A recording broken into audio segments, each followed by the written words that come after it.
If you're running a baking business, or you've worked at a bakery, or you just work in retail or customer service in general, then you may unfortunately be able to relate to this story. When my daughter was 1 year old, we found out that she was allergic to peanuts, and it was a super scary moment. So I kind of understood where this customer was coming from, but at the same time, I really didn't.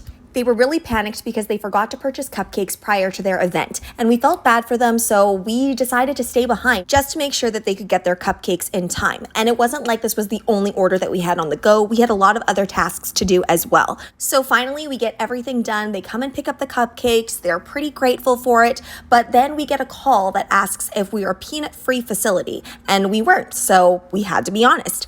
And then they come back and demand a refund for the cupcakes. They did end up getting a refund, and unfortunately there was really nothing we could do with those cupcakes since they had left the site. And although everyone kind of lost out in this situation, it was definitely a teachable moment I won't forget.